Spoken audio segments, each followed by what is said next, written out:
Hi, I'm Christina Vanderwater and welcome to the Bouncing Off the Walls Resin Art Studio. We are going to work on a different kind of Northern Lights resin art today.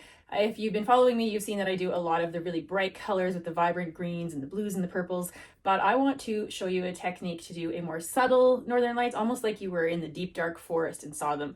I actually think this technique is a little bit easier than my other Northern Lights, but you can be the judge of that yourself. So let's get started, and I'll begin by showing you the materials that you need. You are going to need resin. We are using a 2-part coating epoxy. I love Nurpa resin. This is a higher viscosity resin, so you have a little bit of playtime. It's a little bit thicker so that your art can go a little bit more the way that you want it. If you are using a different brand, you would want to look for a tabletop or an art resin. They all just are labeled a little different, but they kind of mean the same thing. You're going to need gloves. You will want to wear a mask. You're going to need mixing cups, stir sticks, black paint only for this one, paintbrush, or if you want, you can use black spray paint. Either is fine. For this one, you're going to choose whatever colors you want for your Northern Lights. We're going to get a little funky today, and I'm going to mix this liquid fire color, it's really quite cool, with this glow in the dark. This is the Vivid Prismacolors. They are awesome glow in the dark pigments, and we're going to use a blue-green that I'm going to mix with an aqua glow in the dark. Those are going to be the two colors for my Northern Lights. Obviously stir sticks to stir your resin with, and you're going to need a torch, and you'll need some sort of base to do your artwork on. I'm going to use a bear. You can use a canvas or a piece of wood of any shape. The choice is up to you. When it comes to prepping your piece for the resin, for myself, I like to use the Minwax finishing paste on the back to help remove the drips later. I've got plenty of videos that show that process. You can use whatever method you feel is best, so whether that's tape or nothing at all, and you just like to sand the drips, entirely up to you. You're going to want to prep your piece for the resin, and we are going to paint this bear completely black. Told you it was already easier than the other one right from the start. Once your bear is painted black, you want to make sure that it's fully dry before we pour any resin at all. Make sure that you have propped it up on some sort of a standoff. I have just used little cups that I recycle, and I put it up. That way the resin can run off of it without pooling around it.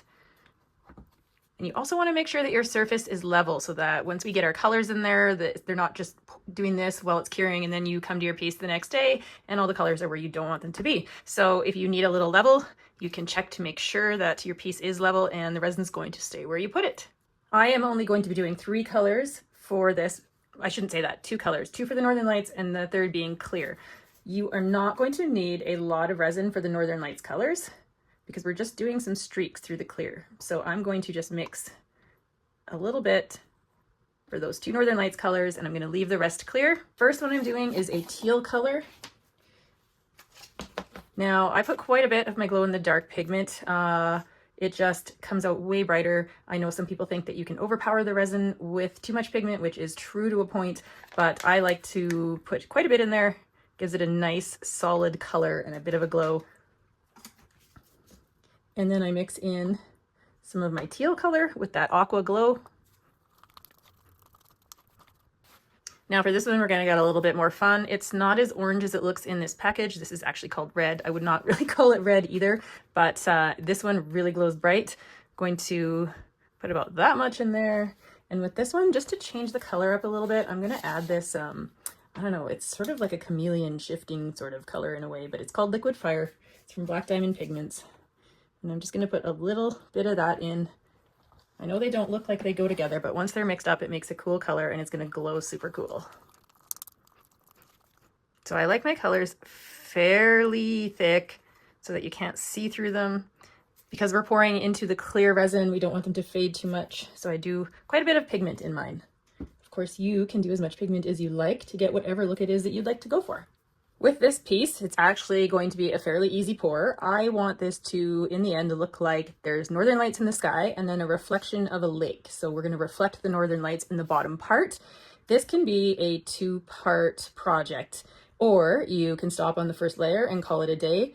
That's going to be entirely up to you. I'm going to do 2 days because I want to paint some trees and stuff in there and actually have that sort of lake reflection, but it's going to look really cool even without doing that. So you can make the choice based on what you end up with on the first day. And if you decide that you would also like to add a little bit more to it, then you can keep going on the tutorial for the second day and try a little bit of painting as well. So for right now, we are going to coat this entire bear in a layer of clear resin. Now my resin has a little bit of micro bubbles in it right now because we turned on the air conditioning in our house. It got very hot here, so my studio is actually quite cold right now, and that has affected the resin a little bit, but no big deal. These are going to work out no problem. By the time I'm done coating this bear, all those little bubbles will be gone.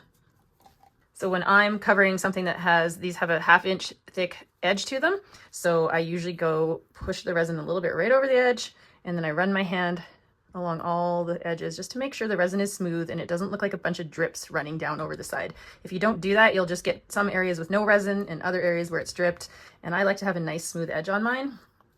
So I coat it, and then I run my hand around the edges and I get in all the little grooves. And I do not worry about the bubbles at this point. If you're using a decent resin, they're going to work themselves out. It's not something that you are going to be fighting very much of.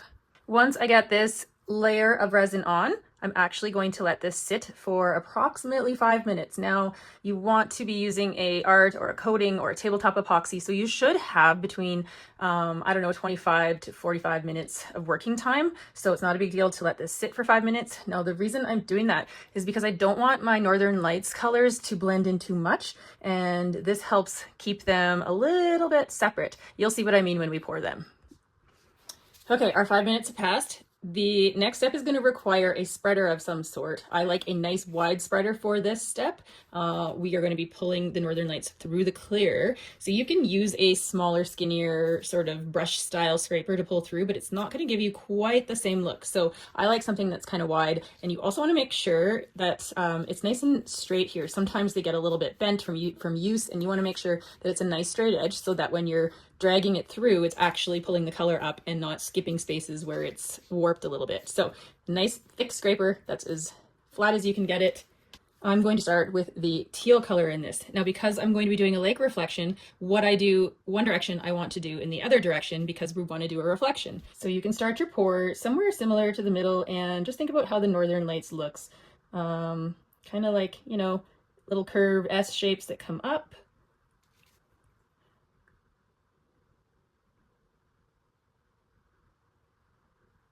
And now I go and I do essentially try and do the reverse of that on the other side. Try and show you this without getting my hand in the way. Now this doesn't have to be exact because there's going to be water here. So whatever you did to the top, try and do the same to the bottom.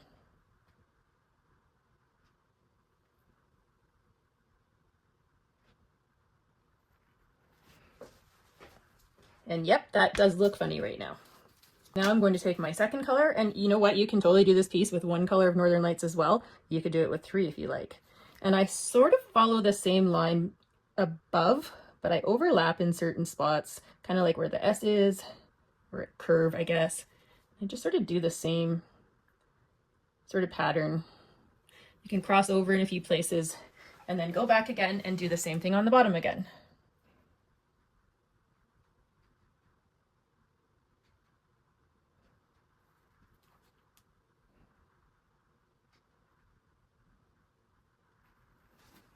Here's where we take our scraper, and we're going to pretend that this is our midline. This is going to be where our land meets our lake, and we are going to take this and we are just going to very lightly drag through those and pull them to the top. Now you don't want to be too hard with that drag because you're not scraping the resin right off of the piece. You are simply pulling the colors through the clear resin. You want to start on one side and work your way across, and we're going to start over here, and you want to start right at the bottom of whatever this stripe is. So don't start here, you want to start at the bottom and work your way up. Same here, you don't want to start up here because then when we drag this part up, we're going to mess with this. So start at that midline and just lightly pull upwards. And I generally try and kind of wipe off so that this doesn't build up with a lot of color. If you do have a bit of color on here, it's not a big deal. It drags through, it adds to the effect. Hit that midline again and do the exact same thing again.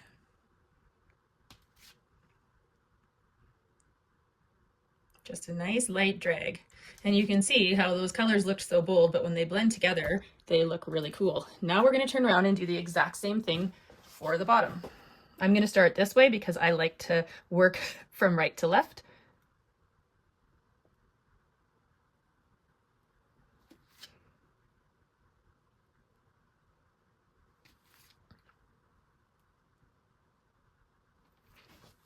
Now we have our reflection. You could call it a day at this if you like how this looks. Because this is going to be water, I want it to also have a different look than the sky. So we have the sky here, this is the water. The water is not going to reflect the sky exactly because the water also has some movement to it. It has its own ripples and its own light. So although we sort of want that reflection, it's not going to be a solid mirror reflection. It's going to be a water reflection. So I kind of just draw through the resin a little line of where my water is going to be. And then you can use just your stick that you mix your resin with, any kind of tool that you have. And I just sort of do a little bit of this through there, just a little bit of dragging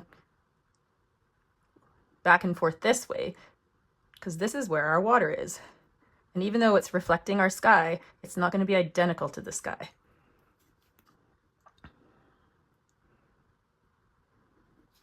So for this stage, I do not use a heat gun. I want my colors to stay just like this. So I will lightly torch this with a torch just to get rid of any bubbles.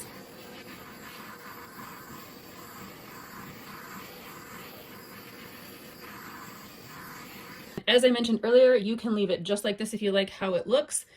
I'm going to do a second day, so I'm going to let this cure, and then I'm going to come back with the painting side of things, and that will be the second half of this video. All right, if you are continuing on to do the next step with me, then it is at least the next day. You have a piece that is cured, so you can paint on it. You are going to need some black acrylic paint. You want to make sure that your paint is a water-based paint, like a craft acrylic, and not oil-based, and a variety of paintbrush sizes, maybe a fan brush for doing some trees. Now, you don't have to paint the same thing that I'm painting. This is just what I'm doing, so you can either follow along or you can get creative and do your own thing. And what I am going to do is basically a line of land here with a few little trees, and this is going to be the water, so I will show you how I get that effect with the paint now. Now, this step is optional, but if you prefer to have a guideline, you can use some painter's tape. I just happen to have a really skinny one here. I would probably suggest going a little wider. But if you want to get a nice straight line with where you want your water to be, I suggest using some tape to do that, or you can just freehand it. Choice is up to you. That way, actually, I'm going to go a little lower here. Change my mind. The top of the tape is what's going to be your line. You're not painting below it. So I'm going to go a little bit lower than where I did sort of this reflection part of the lights, because this is where my mountains and trees are going to reflect, and then the water is going to be below that. So once I have my tape on there, this part's really easy. You don't need to be any fancy artist to do this. I just kind of come in, I paint a line along the top of the tape line. Now, some of this you're not going to see because of the black background, and that is just fine, because the whole point of this design is that it's subtle. So we are going to do that part just to make sure there's kind of a line there to indicate where the land meets the water. And then if you want to do some trees, a fan brush or a skinnier brush works really well. I like to come in with a fan brush and just sort of do trees that kind of come up a little bit into the northern lights that you've done, just to silhouette them just slightly. I'm actually going to switch to a smaller fan brush since I did such a skinny tape.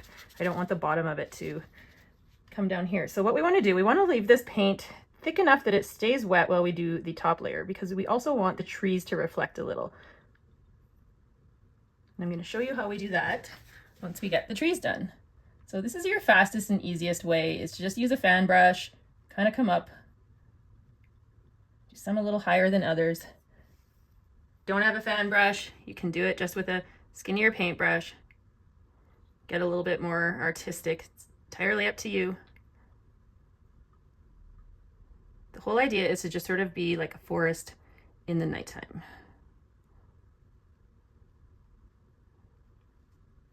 So once you have your forest tree line how you like it, while it's still wet, I take the tape off.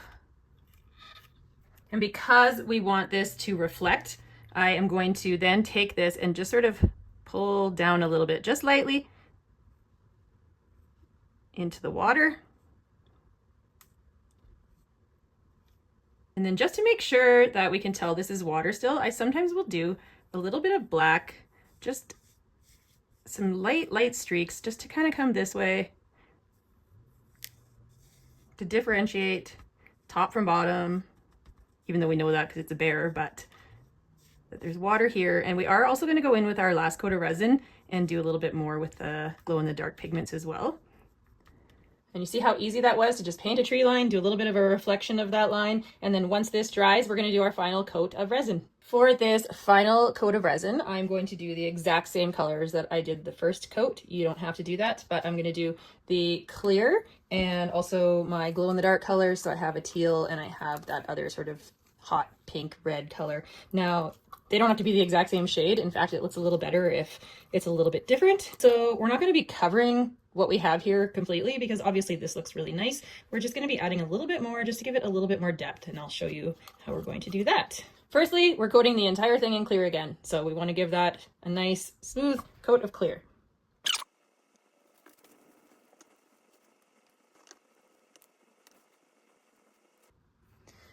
Once your clear coat is on, I strongly suggest waiting another 5 minutes again before we go in with the Northern Lights. It just keeps the colors from spreading and blending too much. I have done it right away and still gotten a good effect, but I find that if you wait a little bit, then you can still see some of the pattern that you've created. Whereas if you don't, it takes the time to really blend with the clear and you lose a little bit of that formation that you've made. So I wait about 5 minutes just to let things kind of set up a little, I guess would be the maybe correct word of saying, or correct way of saying that. But anyway, let's give it 5 minutes and we'll come back and do those Northern Lights and the reflections in the water again. Hey, it's been 5 minutes. We have our Northern Lights colors here. This looks really orange on camera, but it's a little bit more of a hot pink sort of color. Now, I don't want to just put these anywhere. I don't want to cover my trees. I want to sort of stay with what I've already got here. So you don't need a whole lot. The best way to do this one, instead of pouring, is I put a little bit on a stir stick or a popsicle stick. I reuse mine. That's why it's covered in other resin. Once it cures on there, I just reuse the stick again. Anyway, just take a little bit and I sort of just thread it in to the lines I've already got. Not too much, just a little. And I don't do the whole entire thing. So just some little areas on the same path that I've already created. If you want to go and do something a little extra where there wasn't before, you can do that as well. But I don't do it super thick. And I put the second color just a little bit in there as well.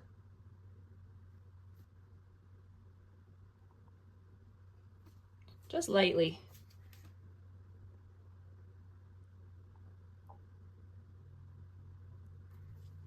We're basically highlighting the Northern Lights we already have. So for this step, you can still use your large scraper and go with that.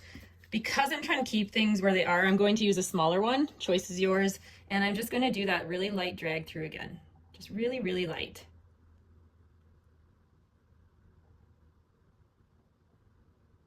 Start from the bottom and just work my way up.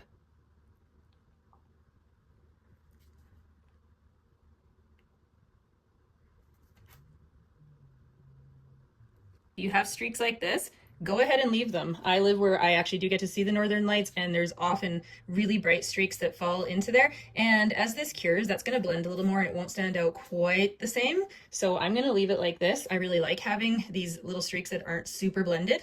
And then we're going to come in. Now, because this midline is essentially where our water is, and these trees are reflection, we don't want them to just be solid black, because obviously the water where the trees are reflecting are also reflecting the Northern Lights. So we're going to come in and imagine that we can still see that line where we had the tape. And I'm going to, in the same sort of technique that I did the Northern Lights with, do a really light sort of line. I'm going to just drag a little bit of resin through there. It doesn't have to go all the way across. We'll do the same thing with a little bit of pink, just really light. You can see I didn't even really get a full drip on there, just enough to be able to get enough to just drag a thin line. And then I'm going to take this same spreader, you can use popsicle stick, whatever, and I'm just going to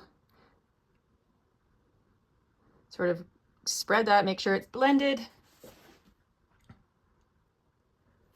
And then what you can do is you can take this popsicle stick, I just dip it in there, so I'm not scooping any out, I'm just dipping it in there enough, and I just kind of come along and just sort of put a few of those colors that are going across the water. And we want to make sure that we do some of those across the trees because it's still the water as well. This is also important that you want to make sure your piece is quite level, because we want to make sure that this midline doesn't start to shift and go upwards. I'm going to do a little dip into the other color, and I'm not even washing my brush because it doesn't really matter. our colors blend a little bit, and I just sort of dip in a line. We want it all to be parallel because it's going with the direction of the water. And then when the lights go out, you're going to see these little water reflections in the dark as well. Nothing too crazy. You don't want to go overboard. It's really easy to want to keep going and overdo things, but if you keep it nice and subtle, we're going to get that subtle look that we're going for. Now, I don't touch this with a heat gun. I don't want to be moving the resin and moving what I've got, so I use the torch to get my little bubbles out.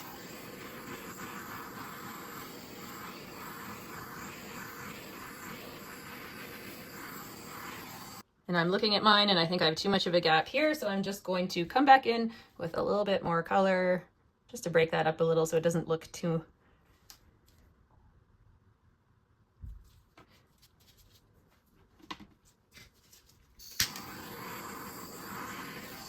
There is your peaceful, deep dark in the woods, subtle northern lights.